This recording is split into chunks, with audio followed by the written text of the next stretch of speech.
Okay, everybody, I want to thank you for joining me for a little episode of Blue Blazes. We're fortunate enough to have a AT icon, if you will, with us, Nimrod, over at Green Dragon Hostel this evening. And Nimrod's got quite a few experiences that are directly tied to the Appalachian Trail, and he's been kind enough to grant us an interview. Nimrod, I just want to thank you for making time to sit and talk with me today. My pleasure. I know it's kind of getting late. You've had a heck of a day, so I just want to thank you for making that time.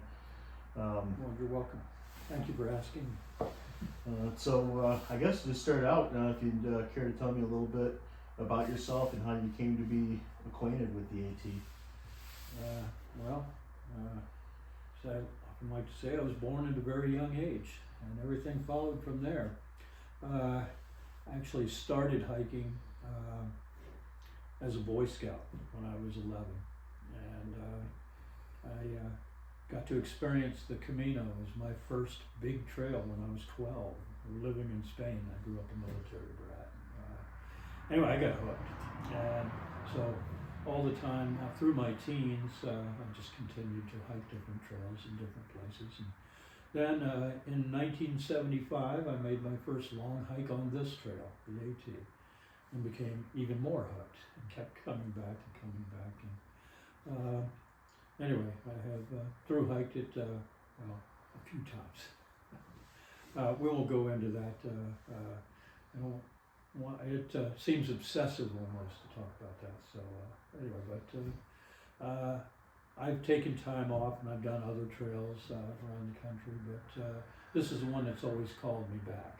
So, and for the last 5 seasons now, this will make season number 6. I've been here working with the various hostels in Georgia and helping other people realize their AT dreams. So that's in a nutshell, that's me. Well, that's wonderful. You know, there's a saying that you can only keep it by giving it away. Yeah. And I know the 5 days or 6 days that I've been here has been a real joy getting to talk to you every day and get a few of your various stories, and just been a real pleasure to meet you. So yeah, I'm grateful for the opportunity. I guess over the years you've seen a lot of hikers come and go. You've seen a lot of people start their hikes. I'm sure you've probably seen a lot of people in their hikes. And you've seen a lot of things change and evolve over the years, and how the through hiking has been done. How do you think things have changed over the years as far as hiker socializing and social activities are concerned, with the introduction of town-based hiker services and amenities, as opposed to when that stuff didn't really exist, with the local town support, and then of course the introduction of phones and social media as compared to how things were 50 or even 100 or not 150 or even 25 years ago. I remember well 100 years ago. my mistake, but the trail wasn't here yet. 50 or 25, I would say, my bad. That's all right. When I first began hiking, like say in the 1970s and through the 1980s, it was a very different experience. The trail was a little bit shorter then. Seems like every year it gets a little bit longer, of course. But, and that's because now they go around the mountains and cut switchbacks back and forth, and there have been reroutes. But yeah, quite frequently in the 70s, there was a lot of straight up one side of the mountain and straight down the other. Okay. They didn't get real serious about cutting switchbacks until the mid 80s. I mean, there were some prior to that, but they started making it a more reasonable trail to walk. In terms of, you don't always go over the mountain. Like I said, we still have a lot of pugs, pointless ups and downs, especially here in Georgia. But it seemed like there were more once upon a time. Now can go around a mountain or switch back up a mountain, which makes it a little more pleasant experience. But let's see, as far as some of what you asked about the social element of the trail. 50 years ago, a large part of the point of going to the AT to do a thru hike was to spend 6 months in the woods. Town was something you went to because you had to go resupply from time to time. It was a necessity more than a part of the social aspect of the trail. I mean, there were places that we all wanted to go, and we enjoyed getting together in those places. But, well, like in 1980, as best I can recall, there were only 5 hostels the entire length of the trail. They were all church-based or church-supported at that time, and they were all donation-based. There were places in some towns that supported hikers, like Waynesboro, Virginia, for instance.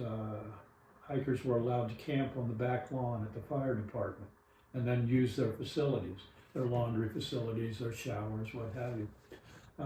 Irwin, Tennessee, there was a YWCA, and said no other services there, and grocery stores, of course, but you could go to the Y, and if you were there when they were still open, they let you in, show you around, show you where you could stay in the building. If they happened to have closed for the afternoon, there was a phone number on the door. Hikers, if you need a place to stay, call. And anyway, called the number, and this nice lady came around, opened the place up, and showed you around. Said you could stay in the gymnasium, roll out some of the gym mats, and sleep there. And they had showers you could use. They had like a small kitchen you could use. So anyway, and just very nice, She says, enjoy your stay. Try and keep your place clean if you can. And she wished us a good night and disappeared. Says, you may be gone before I get here in the morning. If you are, please try to remember to lock the door behind yourself and shut out the lights. Shut off the lights. Just very good people like that along the trail. But we say there weren't, trail angels didn't exist, or at least that term didn't exist. So if there was a trail angel in the time, it was people like that. There was a community center, I know, in Connecticut that allowed us to stay. Dartmouth College, you could stay in one of the, 2 of the fraternity houses. Well, actually, I don't know. There were fraternity, sorority houses. I think that was a sorority because they were co-ed. Anyway, but yeah, you could stay there for free. But then over the years, I guess, insurance and liability became an issue, so you could do that. They say, yeah, there were 5 hostels along the trail. The oldest that's been open since 1975 is Church of the Mountain, hostel in Delaware Water Gap. It's like 8 bunks in basement, and it's still on the trail. Then there were others. The first hostel you came to on the trail was what was until this year Laughing Heart. Laughing Heart, as I understand, is now closed. But when in the 70s, 80s, up until 25 years ago, I guess, it was a Jesuit monastery, and the monks ran the hostel, and that was like one of the first hostels on the trail. And like I say, they were very nice. It was donation based. It's held the distinction for all these many years since the mid 70s as being the hostel is absolutely closest to the trail. Could literally reach out and touch the sidewall as you pass by it on the AT. Oh, wow. Yeah. And I guess the building is still there, but my understanding is the new owners are not going to have a hostel anymore, which is a sad thing since it is one of the oldest on the trail. And in the 70s and 80s, that was the first one you came to. So you had to do 1/8 of the trail before you came to your first hostel. Okay. So the social aspect, I say there weren't really trail towns like there are now. Mm-hmm. Now Hot Springs was, we considered that a trail town. Damascus was a trail town, but they weren't as developed as they have become over the years. Damascus has one of the oldest hostels on the trail that most hikers are unaware of now, and it's called The Place. It's a 2-story building when you first come into town going northbound. It's on the left, 2-story white building. It's church run. It's one of the few hostels, again, that's still donation based. But now people stay at like Broken Fiddle, Crazy Larry's, Lady Di's, or one of the many B&Bs in town. And many people are just not aware that it's there. But that one was actually first came to be as a part of Bike Centennial, which was in 1976. The first Trans-America Bike Trail was established as part of the bicentennial celebration. And different groups across the country set up hostels to accommodate the cyclists. The trail ran from Seattle to Yorktown. Okay. Okay. But of course, it being in Damascus, which is a major trail town, as soon as the hikers discovered it was there, of course, it became a hiker hostel as well. And so it was very simple, but, nothing fancy, but that was one of the places we stayed. But as far as, say, going into trail towns and that being a social aspect, that wasn't really the case. Most of the socializing actually took place on the trail. We went into town because, like I said, we had to resupply. It was nice to get a shower occasionally. Mm-hmm. But then, you know, if we had a place to stay, fine, we'd stay there. If not, we might just as often just head back out to the trail. And say now people sit around in hostels, or they go to places that are in trail towns and they get together and socialize. But you know, we'd sit around at the shelters and socialize. There was rarely a night that we didn't have a fire and, you know, conversations and storytelling and whatever around the fire. Okay. And this is the days before cell phones and the internet. So we of course read real books, and there was like actually a sophisticated, if you will, I don't know how sophisticated it was, but there was a pretty extensive paperback library exchange program up the length of the trail. Any place that served hikers, the places that did allow us to stay there, the hostels, whatever, they all seemed to have pretty large paperback libraries. And the deal was, you know, have a book, leave a book, need a book, take a book. Mm-hmm. So it didn't cost anything. We just kept books rotating up and down the trail. And there was rarely a hiker that wasn't reading something. And we were all like little Abe Lincolns, you know. We all carried candles, and we'd lay in the shelters at night with our candle going and read by candlelight. So, you know, people always wonder, well, how did you have enough energy to read? Well, I don't know. I guess we were just, we were tougher back then. Yeah, I can imagine like Thoreau and things like that were probably popular reading Oh yeah, material of the course, day. yeah. Robert Service poems. Mm-hmm. I know in 1980 I carried a complete Robert Service collection all the way to Maine. Read from the Robert Service's poems at night, or several of them I had committed to memory, and I just recite them. Anyway, do you know who Robert Service was? I do. But anyway, yeah, so that was something we did. And, you know, we all had heavy packs then, of course. I mean, a 50 to 60 pound pack was normal. Mm-hmm. Our distance between resupplies was typically 7 to 10 days, as opposed to like 3 days like it is now. And the attitude was kind of different. People bragged about how heavy their pack was then, not how light it is like now. You know, and the idea is, oh, I can carry X number of pounds and still put in my miles every day. And you know, that's something that hasn't changed.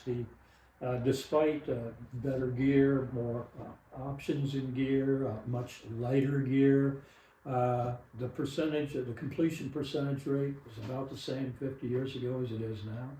We still averaged about 15 miles a day over the entire length of the trail.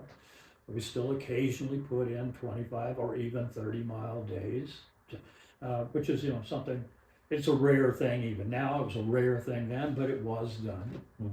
But anyway, so, you know, it's, as far as the actual walking, the putting in the miles, the completion percentages, not much has changed, just better gear and a broader demographic of the trail now.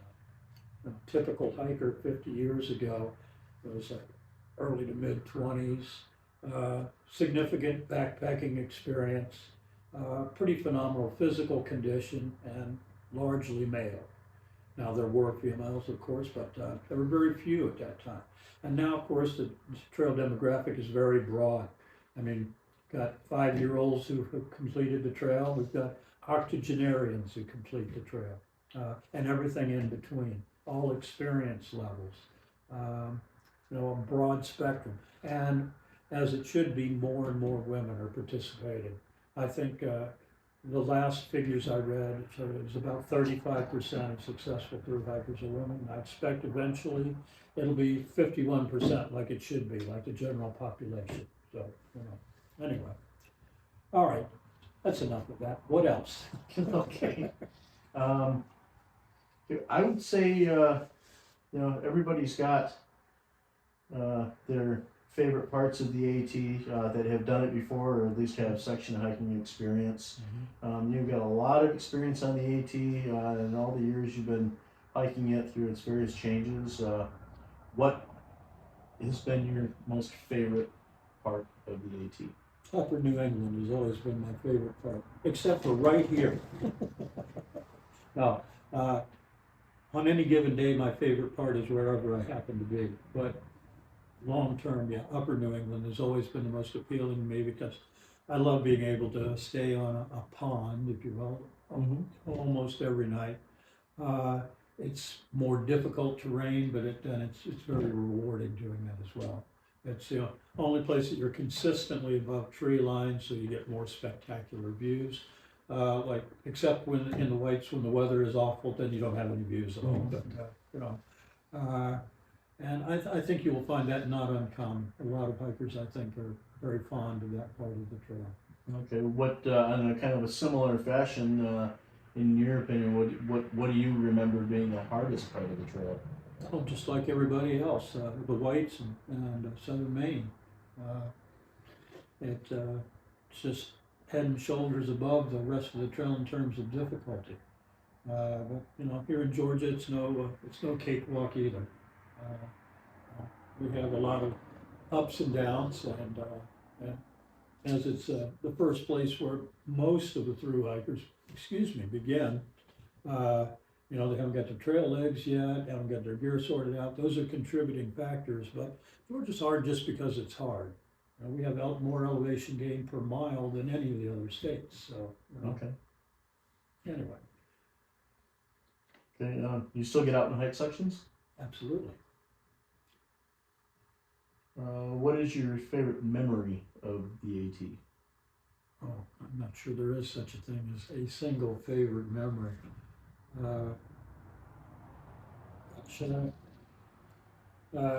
I guess, first time getting to on top of Katahdin is a pretty special memory. But Makes sense. I don't know, little things are very memorable. First time I experienced the hiker hunger, ate till it was about to explode. That's a memory that's stuck with me forever, or will stick with me as long as I'm still kicking, I imagine. But I don't know, just people that I've met along the way, people that I still have enduring friendships with, people that I met 50 years ago on trail, I still have friendships with. That's wonderful, absolutely amazing. Okay, just two questions left here. What words of wisdom do you have for new first-time thru-hikers today, based on your years of sharing your life with the AT and its community? I think probably the single most important characteristic of a successful AT thru-hiker, or any trail for that matter, is to remain flexible. You can plan, you can work things out till you're blue in the face, but those plans are going to go asunder as soon as you get on trail. So you have to just take things as they come and allow yourself the flexibility to change and accept that there is not going to be any plan. That's probably the single most important thing. I mean, everybody talks about how this trail is 10% physical and 90% mental, and that's probably true, So people shouldn't worry about trying to keep up with somebody else's pace. Hike your own pace, hike your own hike, but it's not a race unless you're going for an FKT, but that's an entirely different beast. People who are just hiking the trail for the pleasure of hiking the trail, that's key. Enjoy the hike, It's all about the journey, not the destination. So enjoy every bit of it. Don't worry about the miles you're putting in early on. Put in as many as you're able to comfortably, and then just take a break. Eventually, you will get stronger. You will get stronger every day. So each day as you get stronger, you'll find that you can add a little bit more mileage. And next thing you know, you're a mean, lean hiking machine, and you're making up all those miles that you didn't do in the beginning. So it all balances out. Wonderful. And probably the thing that everybody would be dying to know would be, and I'd say this for dramatic effect, the big secret. Would you care to tell the story of how you got your name? Oh my goodness!